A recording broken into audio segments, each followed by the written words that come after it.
Hay cosas en la vida que, aunque son muy valiosas, con frecuencia las pasamos de largo. Hablo, entre otros muchos ejemplos, el hecho de que con el correr de los años nuestros hijos pequeños se convierten en adolescentes y luego en adultos.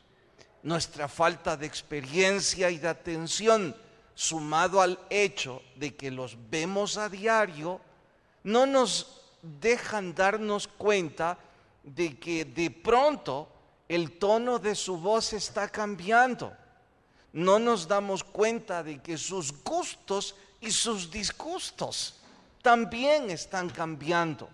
Pero repito, creo que es porque los vemos a diario, sumado al ajetreo de la vida diaria. De igual manera nos sucede en la vida espiritual.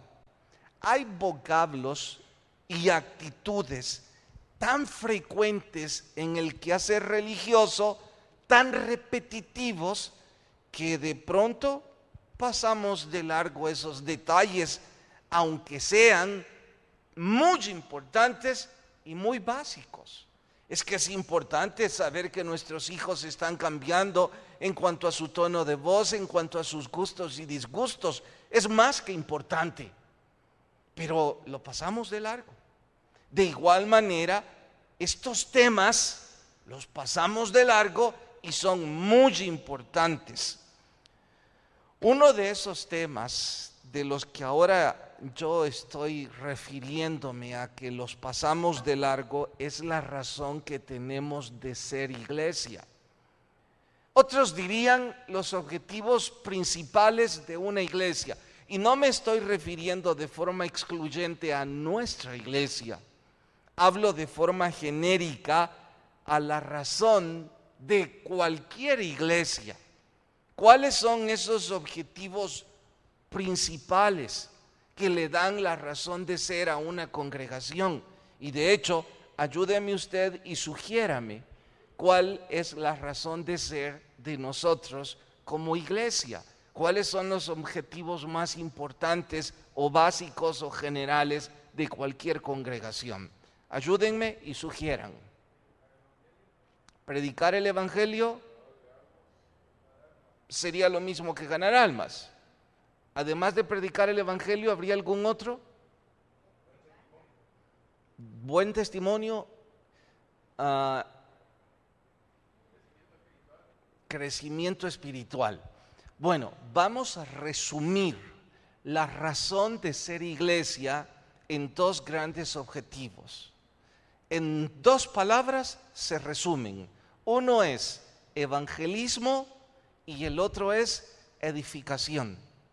Cualquier organización que quiera llamarse iglesia y sus objetivos principales no sean evangelismo ni edificación, son cualquier cosa menos iglesia.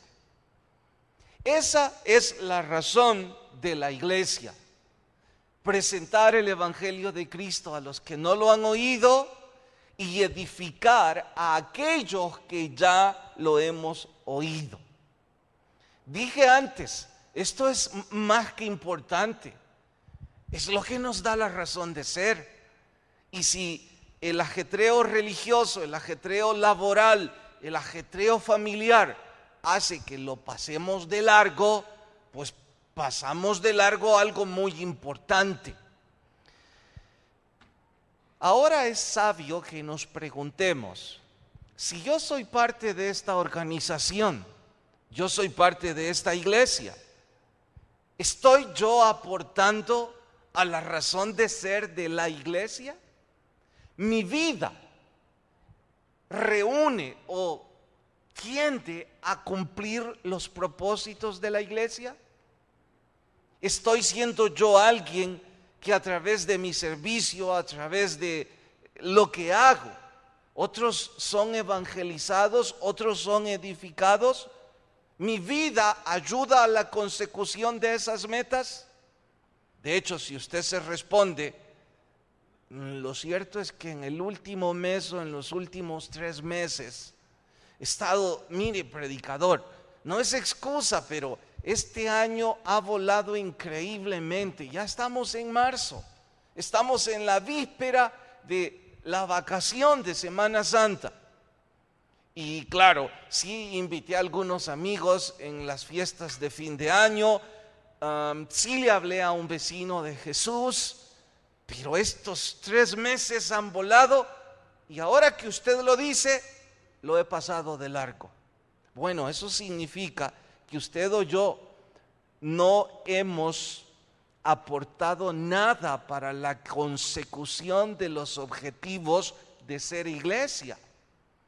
Hemos cómodamente venido a sentarnos, escuchar, alimentarnos, pero nuestras vidas no han servido para los propósitos de ser iglesia.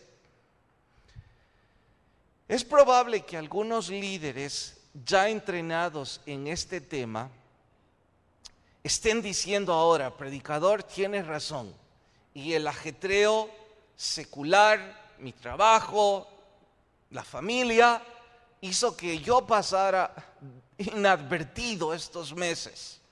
Y qué bueno que ahora usted va a tocar este tema, porque puedo retroalimentar el conocimiento y puedo retomar mi trabajo porque sé cómo hacerlo. También creo que habrá otros que nunca antes fueron entrenados en ello y quizás es culpa de nosotros los predicadores. Y también ahora será muy útil porque es como darle herramientas para que usted sea parte de la razón de ser iglesia. Por estas razones y más, creí oportuno aprovechar el interludio entre el final del libro de Samuel y del que empezaremos a estudiar el domingo para abordar un tema excluyente, el cual tiene que ver con la razón de ser iglesia.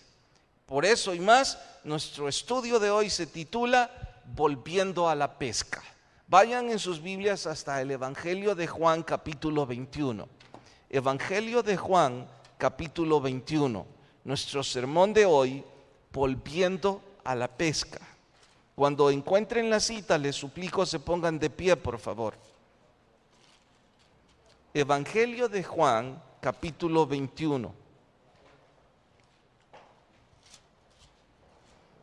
¿Listas sus Biblias? Vamos al verso 1 y dice así: después de esto, se refiere a después de la resurrección de Jesús, Él se manifestó otra vez a sus discípulos junto al mar de Tiberías y se manifestó de esta manera. No olviden, recién Jesús había resucitado y ya se había manifestado a los discípulos. Ellos ya no estaban frustrados o desconcertados porque Jesús había muerto y eso fue traumático en la cruz del Calvario. No, ellos ya vieron al Jesús resucitado, un momento glorioso que no somos capaces de describir, y creo que los únicos que podrían explicarlo en palabras pues serían los que lo vivenciaron, pero puedo asegurar esto: debió ser glorioso. Ellos ya vieron a Jesús resucitado y sucede esto en el verso 2. Estaban juntos Simón Pedro, Tomás, Natanael, 7 en total. Eran 11, 7 estaban aquí. Simón Pedro les dijo: voy a pescar. Ellos le dijeron: nosotros también nos vamos contigo. Fueron, entraron en una barca y aquella noche no pescaron nada. Hasta ahí leemos y oramos.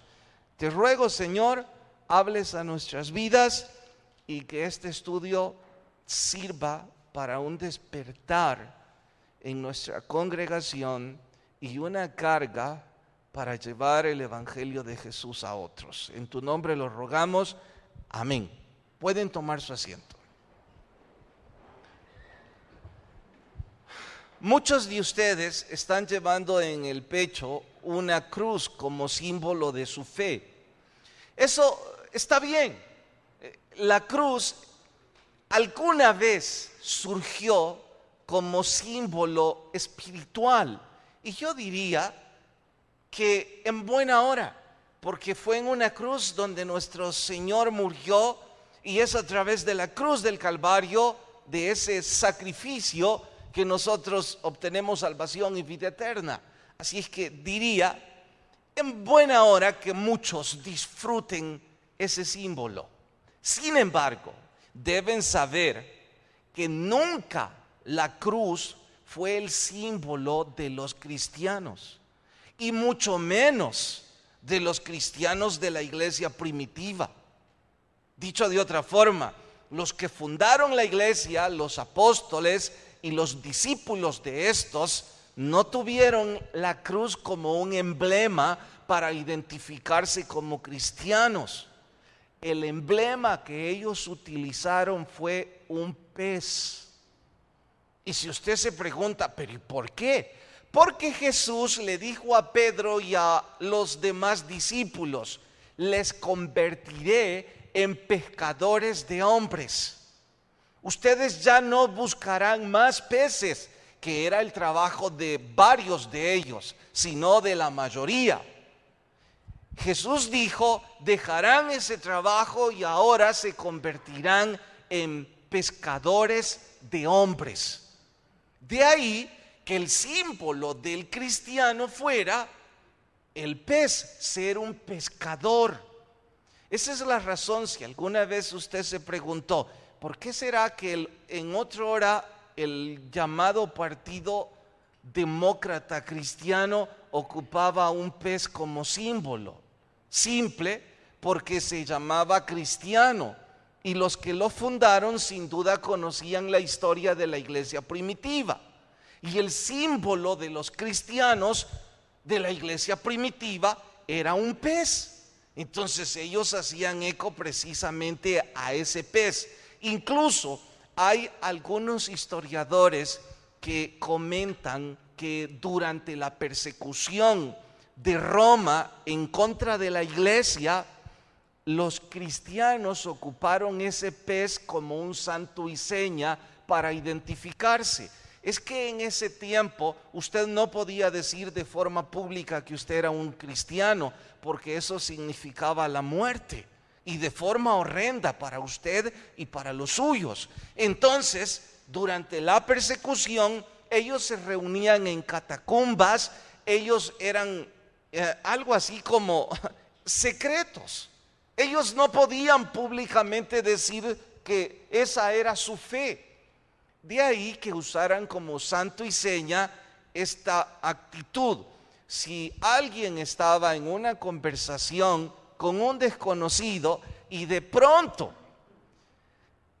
había algo en esa conversación que les hacía sentir que esas personas compartían la fe, es parecido hoy día. Cuando usted se topa con un cristiano genuino, aun cuando esa persona no diga que es cristiano, después de algunos minutos usted se percata que esa persona es distinta. En honor a que no usa palabras sucias, en honor a que procura ser una persona educada en la conversación, que procura no tocar temas controversiales. Entonces rápidamente usted dice: esta persona es distinta, probablemente tiene mi fe. En ese entonces, cuando eso sucedía, si alguien quería identificarse, hacía este gesto en el polvo. Después de esa conversación, hacía una media luna sin ver al piso, sino simplemente una media luna, y seguían platicando. Si la otra persona era un cristiano genuino, conocía el santo y seña, y de la misma manera discreta respondía en donde usted ya había puesto la mitad de la luna o la media luna. Esa otra persona respondía con otra media luna. Entonces, si en su mente usted dibuja una media luna y al otro lado la otra media luna, ¿qué va a resultar? Es un pez.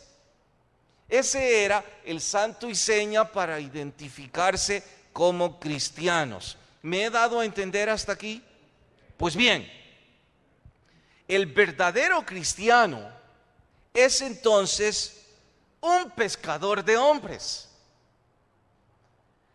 Si usted o yo no somos un pescador de hombres, usted y yo podemos llamarnos cualquier cosa, pero no deberíamos llamarnos cristianos. Porque ser cristiano significa ser pescador de hombres. Esa es la razón de ser de una iglesia.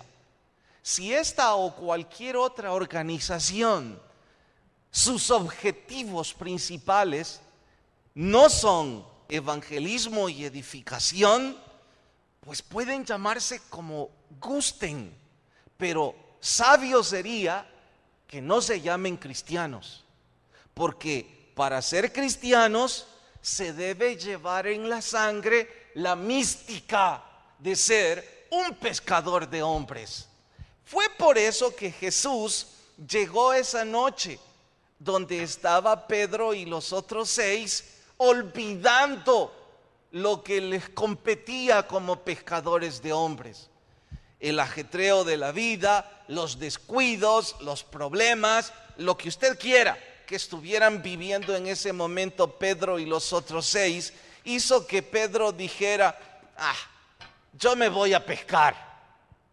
Y los otros 6, en lugar de reconvenirlo, dicen: pues no vamos contigo. Por eso, en primer lugar, no pescan nada. Y en segundo lugar, Jesús, y cuidado si usted dice: es que ellos no sabían pescar. Por favor, la mayor parte de ellos eran expertos pescadores. Pedro tenía una compañía pesquera. No me venga usted con el cuento de que ellos no sabían dónde tirar la red o que no sabían dónde ir a pescar. Eran expertos en ello, pero no pescaron nada porque Jesús les estaba reconviniendo. ¿Qué están haciendo ustedes? Su trabajo ya no es estar buscando peces. Su trabajo es ser pescadores de hombres. Eso es lo que Jesús estaba diciendo a ellos. Y ese es el grito para mí. Y quizás algunos de ustedes también deben escuchar ese grito. Porque estamos tan ocupados en nuestros trabajos, con nuestras familias, a veces incluso en el quehacer religioso dentro de una iglesia. Pero llevamos meses sin hablarle a nadie de Cristo. Y yo no estoy hablando de que debemos ser predicadores todos. Por supuesto que no. No estoy hablando que todos deben ser músicos, todos deben ser cantantes. Esos son dones específicos en donde no estamos todos obligados a hacerlo. Pero ser pescadores de hombres, eso sí estamos todos obligados a hacerlo.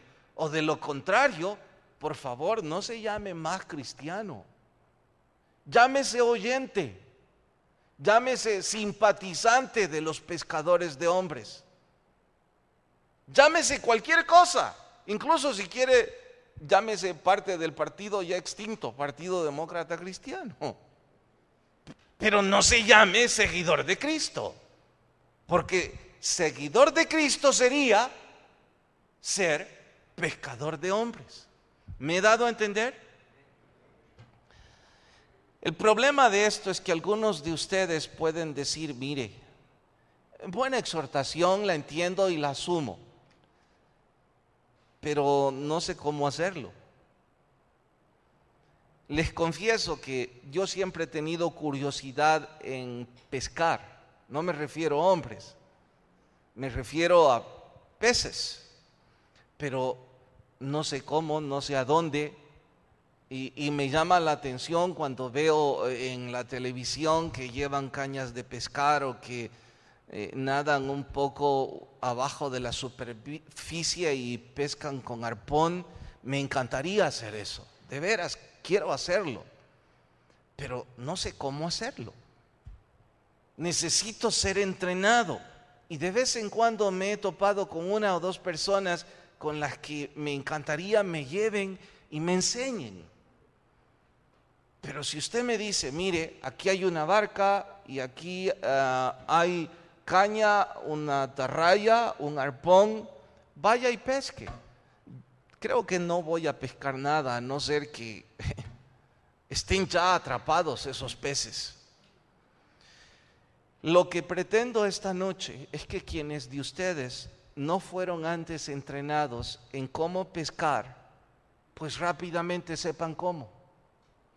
Y aquellos de ustedes que ya han sido entrenados y que lo han pasado de largo, pues ahora lo retomen y empiecen a hacerlo.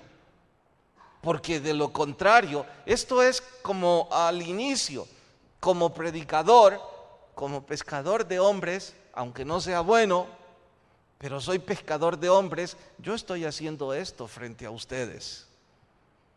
¿Cómo tendrían que responder ustedes? Exactamente igual. Entonces, si ustedes son pescadores de hombres, tendrían que tener el afán por hablarle a alguien de Cristo. Y quienes de ustedes nunca lo han hecho, deberían sentirse un tanto avergonzados esta noche delante de Dios, no delante de mí, delante de Dios. Y deberían comprometerse a ser pescadores de hombres.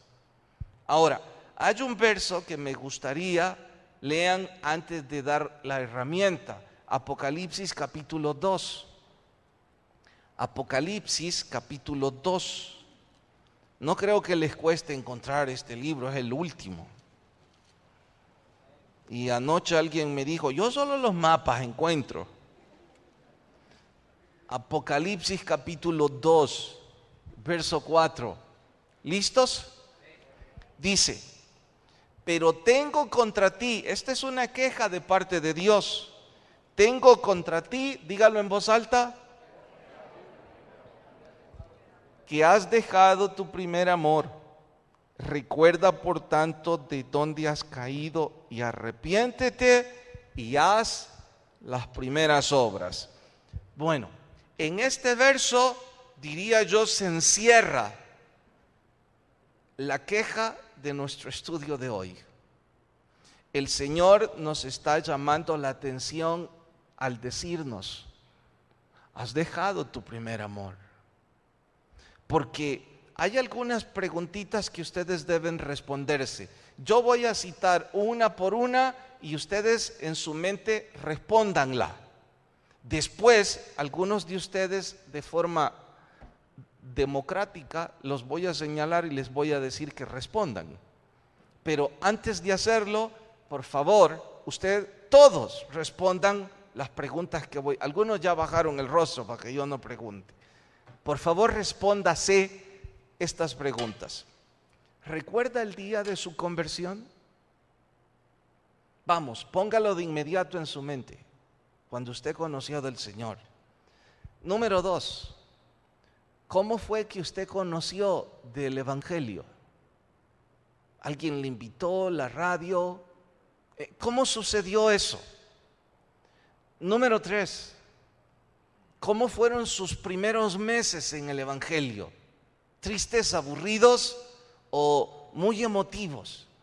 Y usted estaba hablando a todo el mundo sobre su conversión y sobre su decisión de luchar para acercarse al Señor.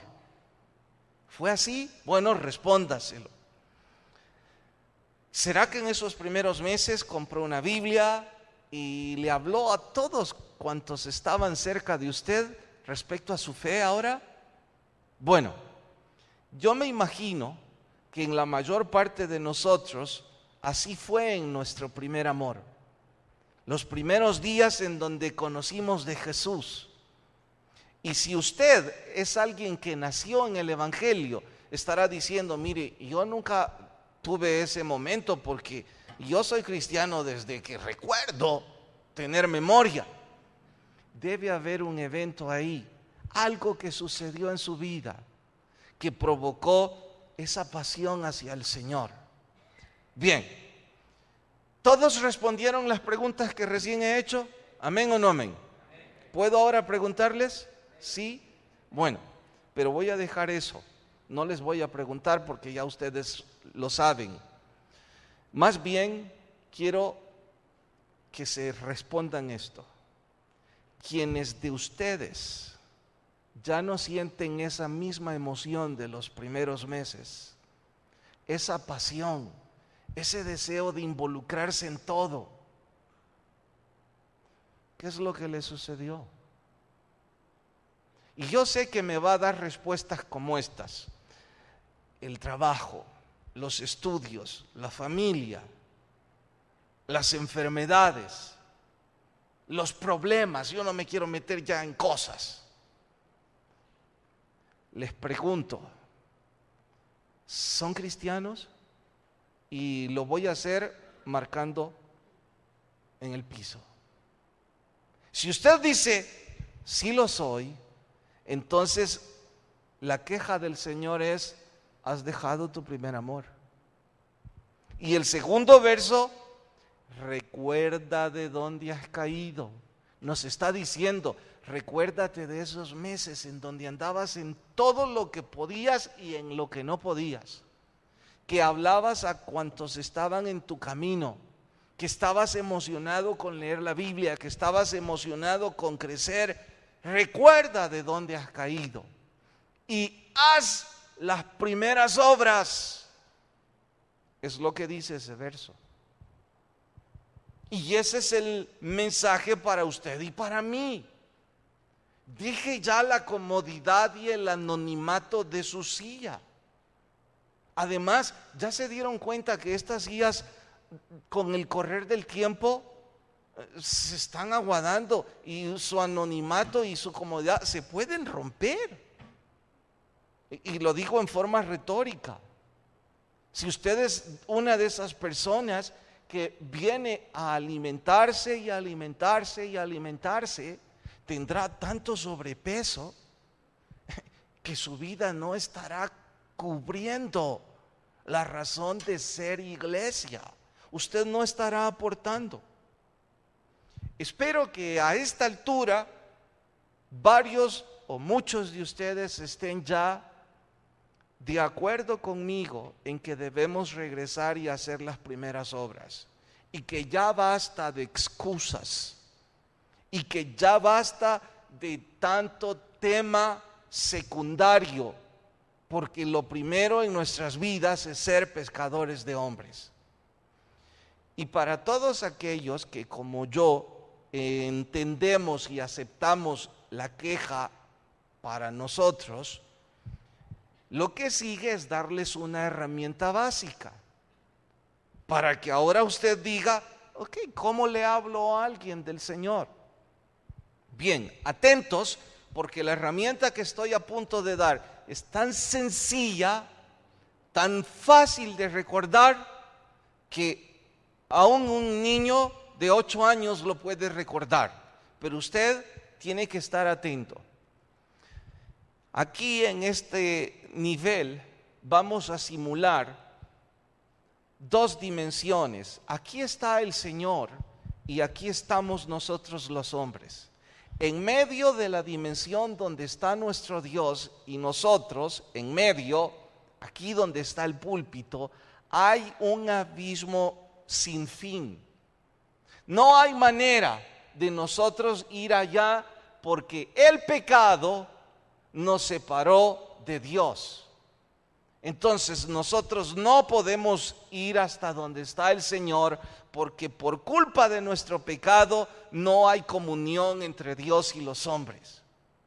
Pero Dios, en su misericordia, diseñó un plan maravilloso y dijo que sobre este abismo Él iba a colocar un puente, y ese puente sería la cruz de Cristo, que el sacrificio hecho por Jesús en la cruz se convertiría en un puente. Entonces, ahora hay algo que nos acerca a la dimensión donde está el Señor, y podemos tener comunión con Él. ¿Cómo? Simple y sencillamente aceptando el plan de Dios para mi vida y decidiendo caminar sobre esa cruz para acercarme al Señor. Eso es todo. Usted dirá: ¿eso es todo? Ahora lo voy a aplicar. El ejemplo era fácil. Aquí hay dos dimensiones, un abismo, la cruz de Cristo es un plan maravilloso, me acerca al Señor. Ahora voy a simular que estoy platicando con un amigo a quien estimo mucho o un familiar a quien amo y está muy mal y no conoce de Jesús. Y ahora yo quiero pescarle. Yo soy un pescador de hombres. No sé cómo hacerlo. Bueno, ahora lo sabrá en este plan. Mira, diré otro Carlos. Mi nombre es Carlos y este también es Carlos.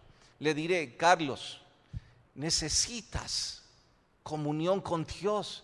Tu vida va de tumbo en tumbo y te sientes con incertidumbre porque tu vida está lejos de Dios. Y está lejos de Dios por tus pecados y por los míos. Y nos separan de Dios. Pero te tengo una buena noticia. A Dios no le importan tus pecados. Él tiene un plan maravilloso. Y entre este abismo, entre nosotros y Él puso la cruz de Cristo como un puente para que nosotros nos acerquemos a Él y Él bendecirnos. Solo es asunto de que tú aceptes en tu corazón con fe caminar por esa cruz, aceptar ese sacrificio y pedir a Dios comunión con Él. No te estoy invitando a ser religioso. Si quieres, nunca vayas a la iglesia que yo voy. Te estoy invitando a que decidas tener una relación personal con Jesús a través de ese sacrificio que Él hizo. ¿Qué es lo que tú vas a poner? Tú solo vas a poner fe. ¿En qué? En esto que ya te expliqué. ¿Qué es lo que Dios va a hacer? Dios va a darte salvación y vida eterna, pero tú tienes que decidirlo. Eso es todo. ¿Cuántos de ustedes tienen aún el panfletito que dimos al inicio del año, cómo leer la Biblia en un año? ¿Todos lo tienen? Ok, ahí hay en la segunda página, por así decirlo, en donde menciona las 4 leyes. ¿Lo recuerdan? Es lo que acabo de explicar, pero de otra manera.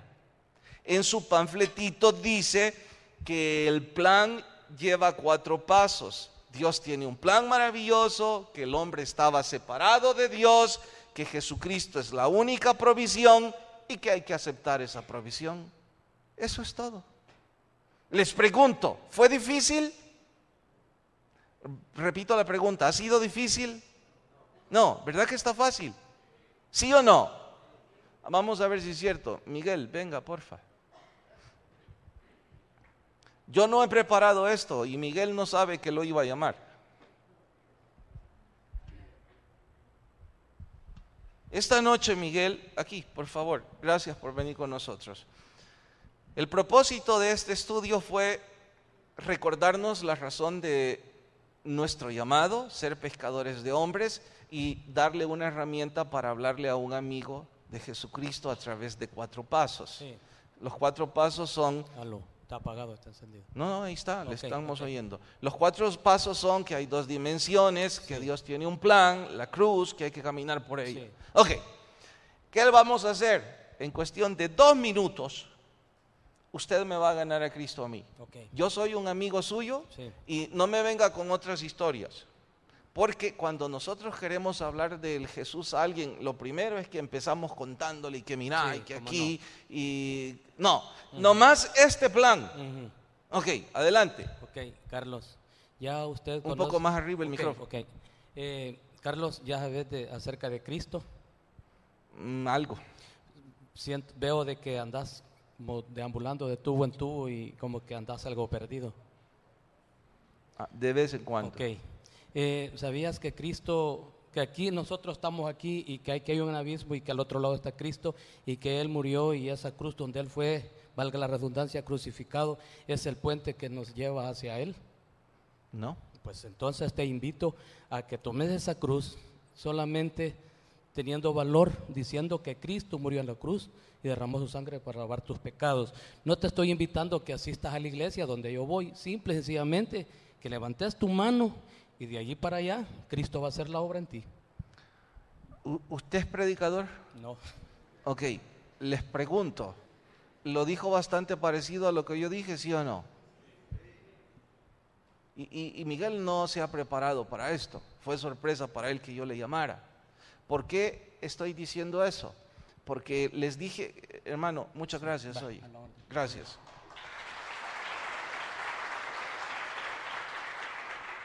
Porque les dije hace unos minutos que esto es como para un niño de 8 años como para nosotros.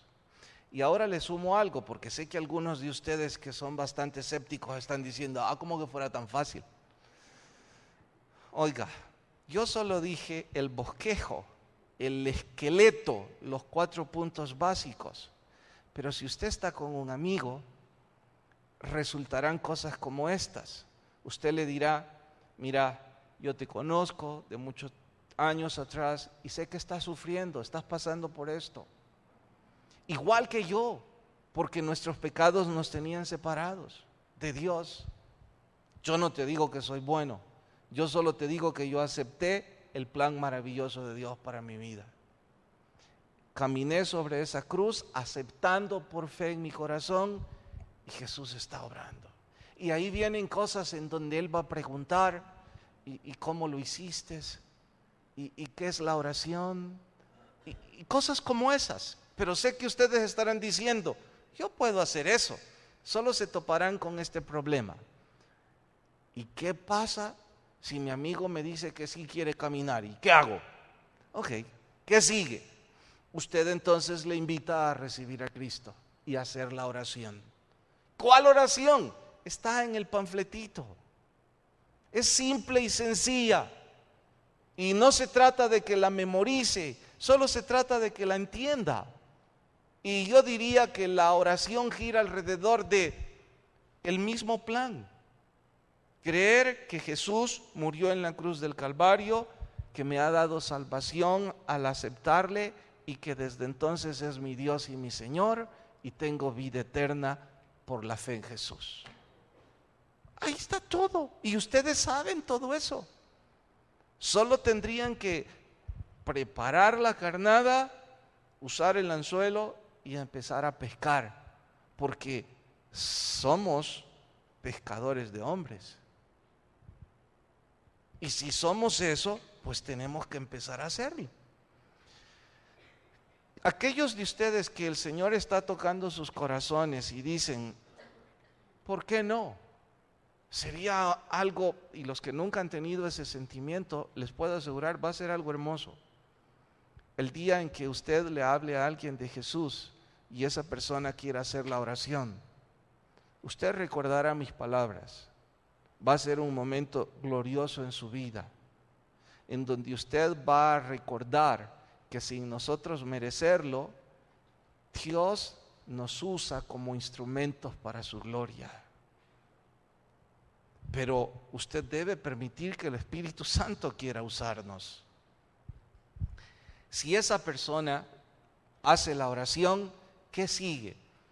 Sigue aconsejarle, que es lo que hacemos aquí cuando decimos alguien quiere levantar su mano. Ese aconsejarle no dura más que 4 minutos, 5. ¿Qué es aconsejarle? Repetirle el mismo plan a ver si lo entendió. Y decirle, ¿entendió que usted estaba separado de Dios por un abismo que se llama pecado? Sepa que a Dios no le importan sus pecados porque Él tiene un plan maravilloso que es la cruz de Jesús. Y si usted acepta eso, usted puede caminar y tener una comunión con el Señor y Él darle salvación, vida eterna y ser su Dios y su Señor. ¿Entendió eso? Esa persona va a decir, sí lo he entendido. Bueno, entonces, si su alma, si usted muere hoy, ¿dónde va su alma? Esa persona dirá al cielo. Se terminó la consejería. Pastor, ¿y qué sigue después? Esto es tan fácil. Si es que entiendan. Usted y yo no hemos hecho nada, todo es la obra del Espíritu Santo a través nuestra. Es como un carro arruinado. Usted es la tenaza, usted es el desarmador. Entonces, esa tenaza o ese desarmador sirvió para reparar el carro. ¿Qué hace el dueño del carro? Le da un aplauso a la tenaza, ¿verdad? O le agradece al desarmador y le dice: usted es una herramienta tan bonita. ¿Qué es lo que hace el dueño del carro? Le agradece al mecánico. ¿Quién es el mecánico de las almas? Es nuestro Dios y Señor. Él es el que va a hacer lo demás. Él es el que va a poner la fe y hará que eso crezca. Pero usted y yo tenemos que decidir ser instrumentos en sus manos. Por cierto, cuando eso es aquí en la iglesia, ¿por qué usted no nos ayuda y se hace un pescador de hombres? ¿De qué estoy hablando? Si la persona que está al lado suyo, usted piensa: este no es salvo, ¿por qué no trae Biblia? Además, se ve que no es salvo. Entonces, cuando yo digo, después de que yo digo, levante la mano, no lo haga antes, sino después de eso, esa es la señal. Entonces, ¿por qué no usted susurrarle al oído y un empujoncito y preguntarle: ¿no quisiera levantar su mano? Yo lo hice antes. Hágalo, haga la oración. ¿Sabe por qué es recomendable? Porque hay personas que, como yo, somos un tanto huraños, un tanto introvertidos, y siempre necesitamos un pequeño empujoncito. Y ese pequeño empujoncito el Señor puede estarle utilizando a usted. Y ahora que usted sabe cómo dar la consejería, y sobre todo exhorto a los líderes, a los diáconos, a los que tienen años de estar aquí, ¿por qué no toman el privilegio y de aconsejarle en esos 4 minutos, 5? Nadie dijo que eso es para aconsejar sobre problemas matrimoniales, familiares, laborales. No, es nada más para recordar el plan de la salvación. Ayer, en el culto de la noche, 3 personas o 4 recibieron al Señor. 2 fueron hombres. No había un consejero ahí, solo uno. Tuvo que aconsejar a 2 hombres. Y yo les dije después a los líderes: ¿por qué no lo hacen? Y ahora se los digo a los que están aquí: son pescadores de hombres, han sido entrenados, saben cómo hacerlo, y además es un privilegio enorme y es una bendición enorme. Es como haber venido a mi culto, edificarme, pero además de eso, yo evangelizar y llevarme un alma para Cristo. Mi trabajo esta noche como instructor de cómo pescar almas, y yo no sé lo que Dios quiere hacer en su vida. Solo sé que Él es el mejor mecánico, el mejor pescador, porque sigue haciendo milagros en mi vida y seguro que también en la suya. Por eso mi privilegio es cerrar este estudio haciendo esto. Allá usted cómo responda. Vamos a orar. Señor, gracias por lo que nos has hablado, y te rogamos que pongas en nuestra congregación un despertar para hablar a nuestros amigos y familiares de la fe en Jesús. Nosotros somos los primeros en necesitar de ti, ellos los segundos. Pon por favor en nosotros ese despertar. Levanta, Señor, siervos, hombres y mujeres con pasión para ello, que dejemos atrás ese letargo, esas excusas, y cumplamos la razón de ser iglesia. Y si esta noche hay alguien sin Cristo, por favor toque su corazón. Mientras todos oran, sus rostros inclinados, usted que antes no ha recibido a Jesús en su corazón, cierto que el estudio fue para entrenar a los que ya somos salvos, pero sin duda usted pensó: ahora entiendo qué significa recibir a Cristo. Y ya que usted sabe qué es recibir a Cristo, yo no le voy a invitar a que venga al frente para que le aplaudan o para que cambie religión, ni nada que se parezca. Esto es entre Dios y usted. Es decisión suya caminar por esa cruz y aceptar la comunión con Jesús. Es algo de fe entre usted y Dios. Por lo que si esta noche alguien dice, predicador, me gustaría hacer esa oración, donde está, le invito a que levante su mano en señal de recibir a Jesús y me deje orar con usted. ¿Habrá alguien que con valor y decisión levanta su mano en señal de recibir a Cristo? ¿Habrá alguien esta noche que quiere hacer la oración y viene a Jesús? ¿Habrá alguien? Alguien que con valor viene a Jesús esta noche. Y no olviden lo que estudiamos, ese empujoncito. No olviden todos aquellos que debemos ser pescadores. ¿Habrá alguien que viene a Jesús? Señor, si todos somos salvos, gracias. Y si hubo alguien que no y decidió no levantar su mano, pues por favor dele una nueva oportunidad. Despídanos en su paz, en el nombre de Jesús, nuestro Salvador y Dios. Amén y amén. Nos vemos en fin de semana. Que la paz de Dios vaya con cada uno y que Dios nos bendiga a todos.